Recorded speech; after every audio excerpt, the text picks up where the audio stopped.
इस परमार्थ मार्ग में चलने वाले पथिक की पहली सीढ़ी है कि अपनी वाणी पर अंकुश कर ले। वांग निरोधो योगस्य प्रथमम द्वारम, मौन का आश्रय ले लो। ज्यादा बोलने का अभ्यास ही नहीं होना चाहिए। बड़े अपराध बन जाते हैं, निंदा स्तुति बन जाती है, दोष दर्शन होने लगता है, वो साधक गिर जाता है। मौन का स्वभाव बनाना चाहिए। जड़ मौन यहां वृंदावन में ठीक नहीं। यहां हम राधा राधा बोलेंगे, प्रभु की चर्चा बोलेंगे, कोई प्रश्न करेगा तो जो शास्त्र सम्मत बात है उत्तर देंगे, नहीं तो मौन रहेंगे। प्रपंच की तरफ से पूर्ण मौन होना चाहिए।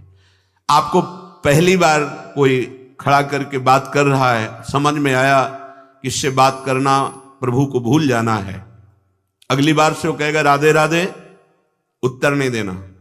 श्री हरिवंश, उत्तर नहीं देना। अंदर से श्री हरिवंश बोले, चल दिए। हमें किसी से क्या लेना देना। हम किसी का अहित नहीं करेंगे, अमंगल नहीं करेंगे, हम किसी पर दोष दर्शन नहीं करेंगे, पर हम अपनी वृत्ति को भगवदाकार करने आए हैं। ये नहीं कि कोई हमसे बोले तो हम बोलना जरूरी है, नहीं। कोई प्रश्न करे तो बोलना जरूरी नहीं। उपासक हो, आप कृपा करें तो बात कर ले, ना चाहे तो बिल्कुल आपके ऊपर कोई शासन नहीं कि आपको बात करना ही पड़ेगा, ऐसा सिद्धांत नहीं है। योगस्य प्रथमम द्वारम वांग निरोधो, सबसे पहली साधना है वाणी को रोक ले। बोलने से बहुत शक्ति नष्ट हो जाती है। जैसे हम भगवत चर्चा करें तो इससे शक्ति बढ़ती है, लेकिन प्रपंच की वार्ता करने से वाणी की शक्ति नष्ट हो जाती है। जब आपकी जबान अपवित्र हो गई तो नाम कैसे चलेगा? जब वाणी अपवित्र है तो आपके अंदर शास्त्री कैसे शब्दों का भाव आ पाएगा? नहीं आ पाएगा। महावाक्यार्थस्य विचारिताम, आप नहीं विचार करने की क्षमता वाले रहेंगे। यदि आपने व्यर्थ की बातें शुरू कर दी, अश्लील भाषण बोलते, गंदी भाषा बोलते, तो आप में कभी विचार शक्ति ही नहीं रह जाएगी कि आप शास्त्रों के, संतों के वाक्यों का मनन करने की सामर्थ्य रखें। खो देंगे सामर्थ्य। बहुत अमृतमय वचन निकलते हैं मौन वाणी को पावन रखने वालों के, एकदम शहद में डूबे हुए वचन। इसलिए वाणी पर अंकुश कीजिए। जरूरत हो तो बोलिए, नहीं तो मौन। श्री जी का जस गाइए, नाम कीर्तन कीजिए, इसके अलावा मौन रहिए। इन नियम ले लीजिए। जब आए हो भगवत प्राप्ति के लिए तो काहे को बख्शो। इन इंद्रियों को सीधे अनुशासन में लीजिए ना। आपका स्वरूप इंद्रियां थोड़ी है, आप इनके संचालक हैं। आपकी सामर्थ्य से सामर्थ्यवान होकर आपको बांधे हुए हैं, आप इनको बांधिए। बहुत हो गई स्वतंत्रता इन दुष्टों की। माता देहूती जी भगवान कपिल जी से कहती, मैं ऊब गई इन दुष्ट इंद्रियों से भोगते हुए, नाथ अब वो उपाय बताइए जिनसे इन दुष्ट इंद्रियों के कब्जे से मैं बाहर निकलूं। माता देहूती जी, ये बहुत दुष्ट है। ये कुछ मिनट तो लगेगा, बहुत शांत है और भगवत स्वरूप में लगने वाली हैं, और एक क्षण में गिरा के ऐसे नरक में खड़ा कर देंगी जहां पश्चाताप ही होता है, हाथ कुछ नहीं लगता। योगस्य प्रथमम द्वारम वांग निरोधो, फिर अपरिग्रह। पहला द्वार है वाणी पर शासन कीजिए। हम वाणी गायन करेंगे, श्री जी के लीला चरित्र, नाम कीर्तन, इसके अलावा मौन। कई साधकों को यह स्पष्ट आज्ञा करी श्री जी की प्रेरणा से कि आप नहीं बोलोगे, तो उसका पालन करना चाहिए। जब सत्संग में आप सुन रहे हैं कि योगस्य प्रथमम द्वारम, तो आप अपनी वाणी को संयम में रखिए। किसी की मजाक, उपहास, किसी की चुगली, निंदा, ये सब बिल्कुल नहीं। अगर आप ये सब करते रहेंगे तो निरंतर नाम नहीं चलेगा। आप सत्संग का मनन नहीं कर पाएंगे। मनन करके आप अपने आराध्य देव में स्थित नहीं हो पाएंगे। जरूरी है मौन, जरूरी है, पर विचार मौन। ये धाम है, इसलिए हम जड़ मौन की बात नहीं करते, विचार मौन।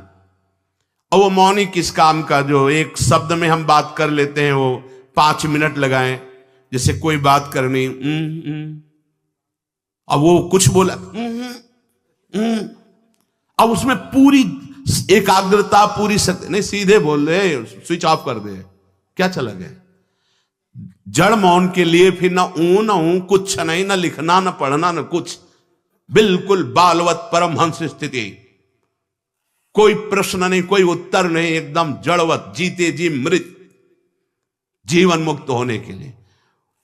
तो वो ये श्रीधाम वृंदावन है, यहां उचित नहीं, क्योंकि यहां राधा नाम स्वयं हरि रटते हैं, तो हमारी जबान की सार्थकता है, राधा नाम कीर्तन करें, वाणी जी का गायन, इसके अलावा मौन रहे।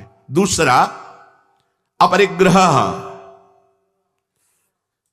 उतना ही स्वीकार कीजिए जिससे आपकी जीवन यात्रा चलती, इसके बाद नहीं। एक भी वस्तु एक्स्ट्रा आपके पास नहीं होनी चाहिए। क्यों होनी चाहिए? जब रोज का रोज श्री जी दे रही तो तुम्हें एकत्रित करने की जरूरत क्या है? आपको जो दिनचर्या में चाहिए बस उतना ही, इसके आगे नहीं। एक भी कंबल एक्स्ट्रा नहीं रखना होना चाहिए, एक भी वस्त्र नहीं एक्स्ट्रा नहीं होना चाहिए। जो हमारी दिनचर्या में आ रहे हैं कि 2 कॉपिन, 2 मार्किन, बनियान, स्वेटर, 1 कंबल या 2 कंबल, जिससे आपकी दिनचर्या कट रही, बस इसके अलावा आपके पास कुछ नहीं। आपकी जो दिनचर्या है, वो दिनचर्या जो प्रभु दिए हुए हैं शरीर पालन पोषण के लिए, शरीर के लिए उतनी आवश्यक है। अगर सही दिनचर्या करनी तो राइट टाइम पे आपका पहले कंबल हटना चाहिए। समय कंबल फेंक दिया दूर, अब अपनी दिनचर्या में लग जाओ।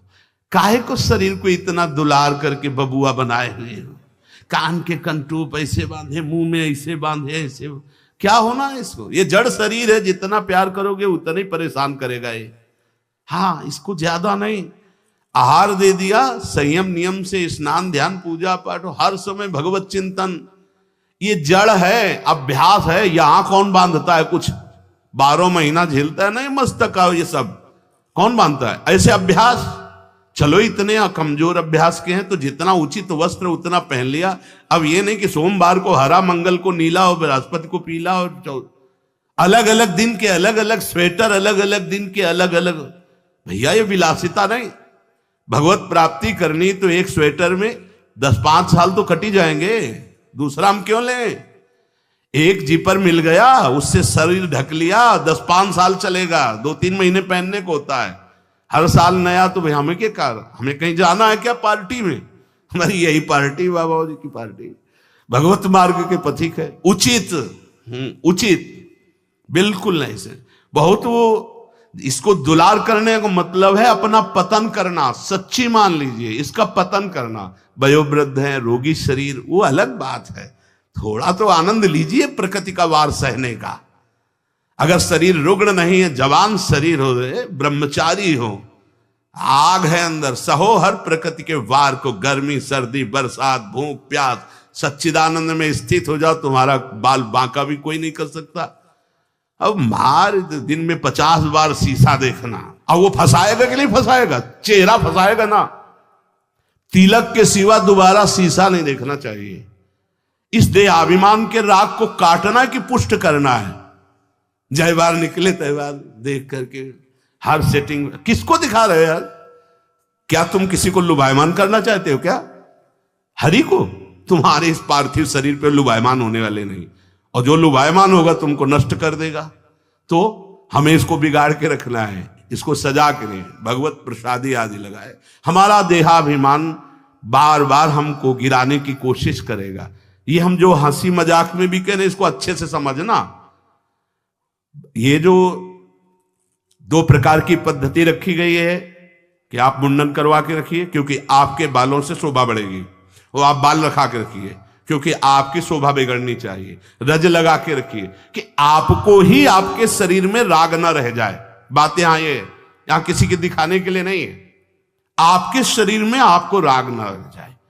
आप बार बार साबुन लगाएंगे, तेल लगाएंगे, बार बार शीशा कंघा और अपने चेहरे को सजाएंगे तो देहाभिमान पुष्ट होगा और ये नष्ट करेगा। कुछ नहीं है, बड़ी दुर्गति है, मान लीजिए। इसका अंतिम परिणाम आग में जलना, चाहे जितने चिकने कर लो गाल, चाहे जितने लाल कर लो, मरना है, पक्की बात समझो। तो जीते जी अमरत्व क्यों नहीं प्राप्त करते? अरे ऐसा रूप प्राप्त करो जिसमें गाल लाल ही रहते हैं, लालिमा लगानी नहीं पड़ती। श्री जी की दासी लक्ष्मी कोटि विलक्षण लक्षण लसल लीला किशोरी सतई, करोड़ों लक्ष्मी आश्चर्यचकित हो जाए ऐसा रूप श्री राधा दासियों का है। गीध देह तज धरि हरि रूपा, गीध ने शरीर त्यागा, हरि रूप होकर धाम जा रहा है। बाहरी लाली लगाने से थोड़ी हरि मिल जाएंगे, बाहरी श्रृंगार से थोड़ी हरि मिल जाएंगे। प्रार्थना मान लीजिए कुछ दिन का है, धोखे में मत फंसिए। ये धोखा है। खेत में रक्षा करने वाले एक धोखा टांगते हैं, पैंट शर्ट टोपी लगा के, वहां कोई नहीं होता, लेकिन पशु धोखे में हो जाते हैं। ये धोखा है। अगर पशुवत बुद्धि रखोगे तो ये धोखा तुम्हें पूरे जीवन, पूरा का पूरा जीवन नष्ट कर देगा। इसी धोखे से निकलने के लिए हमें अवसर मिला है। योगस्य प्रथमम द्वारम वांग निरोधो अपरिग्रह, वाणी से मौन रहिए, जितनी आवश्यकता है उतना वस्त्र लीजिए। एक संत भगवान आए थे, एक मार्किन ऐसे बांधे हुए थे, साल उड़ाया, तो बोले आपकी आज्ञा इसलिए ओढ़ लेते हैं। तो हम कहा किसी बाहर निकल के किसी को दे देना, हमारी श्री जी की प्रसादी, इसलिए हमारी प्रसन्नता के लिए। तो उनका ओढ़ लेते हैं, पर महाराज हम रहते ऐसे ही हैं। हम कहा धन्य है, नौजवान हो, बहुत सुंदर है। तो हम कहा आप बाहर जब निकलना किसी को देखना ऐसे आवश्यक है तो आप दे देना। तो बड़े प्रसन्न हुए, आदर करके उन पर हृदय में आदर हुआ उनका, नहीं मुझे नहीं चाहिए, मैं तो जैसी रहनी से रहता हूं। हमने घटिया घाट है एक फर्रुखाबाद फतेहगढ़ की तरफ, वहां रुके हुए थे। एक महात्मा को देखा, वयोवृद्ध थे, एक पतली मार्किन, माघ महीना, ये कौन सा माघ चल रहा है, यही तो चल रहा है, मकर संक्रांति का अवसर। तो वहां रामनगरिया लगती है 1 महीने के लिए। जैसे प्रयाग में कुंभी और कुंभ में लगता है, तो गंगा किनारे हर साल मकर संक्रांति में हजारों लोग 1 महीना वास करते हैं, रोज गंगा स्नान त्रिकाल करते। उन महात्मा जी के समीप रात्रि में गए तो शरीर कांप रहा था और मंत्राकार वृत्ति, एक झोपड़ी में बैठे हुए थे। बड़ी लज्जा लगी हमें अपने ऊपर कि हमारा जवान शरीर है, 30-35 वर्ष पहले की बात, और हम 1 मार्किन पहने, 1 मार्किन ओढ़े, ये तो केवल 1 मार्किन पे है, तो हमारा क्या कर्तव्य बनता है, हमको ये भी फेंक देना चाहिए। ये वयोवृद्ध हैं और मौन है। तो उनसे प्रार्थना की कि यहां आश्रम से एक कंबल ले आए, आपका शरीर कांप रहा है। ऐसे मुस्कुरा के कहा नहीं। तो चोट पे चोट लग रही थी कि धिक्कार हमारे जीवन को, ये वयोवृद्ध होकर इतना तितिक्षापूर्ण जीवन, और हम जवान होकर के इसको सह नहीं पा रहे। आप सच्ची मानना, जो तितिक्षापूर्ण है बहुत जल्दी भगवत साक्षात्कार होता है। भगवान आदेश करते तास तितिक्षस्व भारत। आज हम केवल शरीर दुलार में अपने समय को नष्ट करते हैं, शरीर पोषण में। भाई देखो, ये छोटी छोटी बातें आपको देखने में लगती होंगी बड़ी बात है, यही आपको आपके आराध्य देव से विलक किए हुए हैं। महीना भर आप केवल ऐसे आहार करके देखिए कि जिसे तुम्हारा मन कहता अच्छा उसको हटा दीजिए। आज थोड़ा त्याग मत वर्णन कीजिए, आज थोड़ा हमारे उदर में परेशानी है तो हमें केवल आप रोटी और सब्जी दीजिए। महीना भर केवल रोटी सब्जी उचित। आप देखो, अगर आपके अंदर का रजोगुण तमोगुण नष्ट ना हो जाए तो कहना आपके अंदर सात्विक भाव आ जाएगा, मंत्र में स्थिति होने लगेगी। अब आप, हमने देखा है जैसे गुलाब जामुन, कचौड़ी, पकौड़ी, ये सब कहीं जैसे भिक्षान्न में मिली भी और भरपेट पा लिया, तो वो रस नहीं आया भजन में। जो एक सूखी रोटी ऐसे चबा के गंगा जल पी करके जो रस आता है ना, वो नहीं आता है। सच्ची मानिए, पहले के बड़े बड़े भजनानंदी महापुरुष अपने जीवन को ऐसे ही। तो अपरिग्रह ये बहुत बड़ी बात है, साधक यहां चूक करता है। देखो, आप लोग तो इतने बढ़िया अवसर पे हैं कि आपको ना किसी से मांगना है, ना आपको अपनी कोई परवाह होनी चाहिए, क्योंकि श्री जी व्यवस्था कर रही है। आपको जो वस्त्र उचित है वो ले लीजिए, जो भोजन उचित है, और अपनी सेवा और मंत्राकार वृत्ति। आपको किसी से कोई मतलब ही नहीं। आपको तो भिक्षान्न के लिए भी नहीं जाना है, अपने आप आकाश वृत्ति से प्रभु देते हैं। तो आपका रूम आपकी कुटिया है, आपकी दिनचर्या एक स्वयं की दिनचर्या है। आपके रूम में अपरिग्रह दिखाई देना चाहिए। बिछाने का, एक ओढ़ने का, जो आप जितना सहन कर सकते हैं उतना। अगर आप एक कंबल से रात काट सकते हैं तो दूसरी मत डालिए, चाहे 10,000 रखे हो, आपको क्या मतलब है? पूरी सृष्टि में सब भोग सामग्री आपके लिए है क्या? अपरिग्रह, हम जहां चूक करते हैं उसको पक्के से बांध लीजिए, अभी आनंद की धारा में आ जाओगे। वाणी को कंट्रोल, शासन। आवश्यक है तो बोलेंगे, नहीं तो मौन। दूसरा, उतना ही स्वीकार करेंगे जितने की आवश्यकता है। भगवदानुभूति के लिए एक बार तो आग लगनी चाहिए जीवन में, कि जीवन मृत तुल्य होना चाहिए। यहां जरा सा साधन बना कि पोस्टर बैनर में आ गए, प्रशंसा में आ गए, कैसे भगवत प्राप्ति होगी?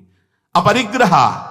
और आगे, निराशा च निरीहा च नित्यमेकांत शीतला। आशा ही परमम दुखम, नैराश्यम परमम सुखम। उपासक को किसी व्यक्ति, वस्तु, स्थान से कोई भी आशा नहीं होनी चाहिए। हाथ जोड़ के तुम्हारे कमरे में पहुंचा दिया जाएगा तुम्हें जो आवश्यक है। तुमको आके रजिस्टर में लिखने की जरूरत नहीं, तुम्हें मांगने की जरूरत नहीं है। तुम निष्ठापूर्वक ध्यान दे करके देखिए, ये देखा गया जीवन में, जिस समय जो आवश्यकता होती है हाथ जोड़कर वो आता है। कौन? जिसकी शरण में हो। समझ नहीं पाते और कहता है ये वस्तु ले लो, तो आश्चर्य होता है कि ये बात कैसे कोई जान गया कि मुझे आवश्यकता थी, मेरे शरीर को आवश्यकता थी। जितनी जो आवश्यकता उतना। इसके बाद आशा ही नहीं, निराशा हमारा परम पद में पहुंचाने वाला मार्ग है। आशा ही परमम दुखम, नैराश्यम परमम सुखम। किसी व्यक्ति से, किसी वस्तु की आशा बिल्कुल नहीं होनी चाहिए।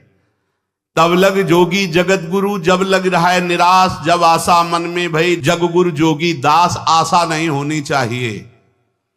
आशा एक ही बात की होनी चाहिए, कब किशोरी जो मिलेंगी। आशा से दास्यम वृषभानु जाया, तीरे समध्यास जब भानु जाया। कब मैं अपने स्वरूप में स्थित होऊंगा, इसके अलावा कोई आशा नहीं। शरीर की आवश्यकता है। मान लो यहां सुविधा है कि भाई आप यहां से ले लीजिए, तो आप ले लीजिए, नहीं तो किसी से मांगने की जरूरत नहीं। कभी तो ऐसे रहना सीखो ना कि कोई आशा नहीं, कोई इच्छा नहीं, और आप हृदय की बात जानते हो। आप देखना, आपको जो शरीर की जरूरत हो आप देखते रहना, देते रहना। बिल्कुल बिल्कुल वो एक एक कदम पर देखते हैं। जो अव्यवस्थित, तो हमने देखा है एक एक कदम पर व्यवस्था। आपको अपने स्वामी पे विश्वास होना चाहिए, आशा किसी से नहीं। आशा एक राम जी से दूजी आशा छोड़ दे, नाता एक राम जी से दूजो नाता तोड़ दे। यहां संसार आशा में ही तो दुख को प्राप्त हो रहा है। पिंगला वैश्या को भगवान दत्तात्रेय जी ने गुरु माना, क्योंकि उसने आशा का त्याग कर दी। आशा नहीं। अब मैं पुरुषों से आशा करती थी, अब परम पुरुष से आशा करूंगी, अपने आत्मस्वरूप से। अब किसी की जरूरत नहीं, मैं किसी से रमण की आशा नहीं करूंगी, एकमात्र अपने आत्मस्वरूप। उसी समय उसको गुरु मान लिया। पहला, वाणी का मौन, उचित बोलो। दूसरा, सामान उतनी रखो जितनी आवश्यकता हो। तीसरा, किसी से आशा मत रखो। चौथा, निरीह, किसी भी तरह की लोक परलोक की कोई कामना नहीं। बड़ा आनंद। अभी देखो, जीवन मुक्त हो जाओगे। किसी से लोक की कोई आवश्यकता नहीं, लोक वस्तु की, और निरीह, कोई कामना नहीं। कितना हृदय अभी आनंदित हो जाएगा, प्रसन्न हो जाएगा। जैसे पीछे कहा कि अंतर्मुख होकर, निष्काम होकर जो भजन होता है उसमें मन प्रसन्न हो जाता है। उसी अखंड प्रसन्नता में परमात्मा साक्षात्कार होता है।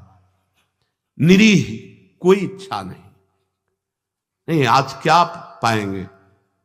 कोई इच्छा ही नहीं आनी चाहिए। कुछ स्पेशल प्रार्थना होती, कुछ स्पेशल तो राधा नाम है, राधा रूप है, वो आप दे सकते हो तो दे दीजिए। नहीं वो तो नहीं, तो फिर और स्पेशल क्या हो सकता है? ये तो सब पार है संसार के। ये साधक, उपासक, चाहे गृहस्थ हो चाहे विरक्त, एक निष्ठा होनी चाहिए।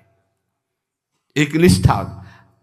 एक नए साधक को हमने देखा कि कपड़ा ऊपर से पड़ा था और गमछा पेट में बंधा था। जब प्रसाद पाने के लिए बैठे, किसी जगह हम रहते थे, वो आए थे मंडली से, तो हम संतों पर बहुत सूक्ष्म दृष्टि, उनके व्यवहार, उनके आचरण से, क्योंकि सब कुछ सीखने को मिलता है, तो देखा कि खींच के पेट में गमछे से गांठ बंधी थी जब वो प्रसाद को बैठे, और पहले नहीं बंधी थी। तो उनके नजदीक गए और कहा, महाराज जी इसका क्या रहस्य, आप गमछा बांधे?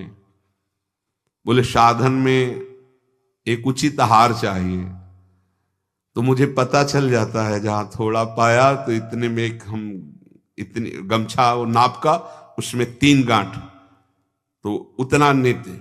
बोले कभी ज्यादा आहार नहीं, यद्यपि ये प्रथम साधना के लिए ऐसा है, नहीं तो एक सामने से आहार का निश्चय किया जाता है, इतना आहार, फिर चाहे कितना अमृत हो उसके ऊपर नहीं होना चाहिए। साधु को बार बार नहीं लेना चाहिए। ये जो नहीं पूड़ी पूड़ी, बोले हाँ डालो, खीर हाँ 4 पूड़ी रख दो, इतने में सब्जी रख दो, दोबारा आप पूछिएगा किसी से, हमारे से पूछने की जरूरत नहीं। ऐसे ही दिनचर्या नहीं, गरम गरम भैया, गरम और नरम दोनों से मतलब नहीं। हम महापुरुषों ने देखो, एक बार उड़िया बाबा प्रसाद पवा रहे थे स्वयं खड़े होके, तो 2 प्रकार की पूड़ी बनवाई थी, एक पतली और पकी हुई, और एक मोटी लंबी कच्ची। पकी हुई नीचे रख दिया और कच्ची वाली ऊपर रख दिया, और आप खड़े हो गए ऐसे, सब नवीन साधक ऐसे पारे। उनमें से 50 नीचे वाली पूड़ी ऊपर करके शुरू किया, और कई साधक ऊपर से शुरू किए। तो जो नीचे वाली, तुमसे कहा खड़े हो जाओ, वो तो महापुरुष थे, जाओ ब्याह करो जाके, गर्मा गर्म बहू के हाथ पाना, बाबा जी बनने लायक नहीं हो, ऐसे सीधे डांट लगे। कान पकड़ा, महाराज जी गलती हुई। नहीं, आपने ऊपर वाली को नीचे क्यों किया, नीचे वाली को ऊपर क्यों किया? क्योंकि वो पकी थी ना, तुम्हारी स्वाद पर दृष्टि थी ना, इसलिए स्वाद का पोषण करना है तो घर जाओ। भगवत मार्ग में चलने के लिए स्वाद मिटाना है, केवल भगवत स्वाद लेना है, भगवत आनंद का स्वाद लेना है। कितना कठिन लग रहा होगा? कुछ कठिन नहीं है। जब लक्ष्य बन जाता है भगवत प्राप्ति, तो सब सहज हो जाता है। नहीं खान पान ते भावे है, नहीं कोमल वसन सुहावे है, सब विषय लगे ते खारा है, हरि आशिक का मग न्यारा है। समझो इस बात को। यहां इतना डबल होता जा रहा है शरीर, चर्बी बढ़ती जा रही है, पीछे भी पेट में भी, कि आसन में अगर कहा जाए पद्मासन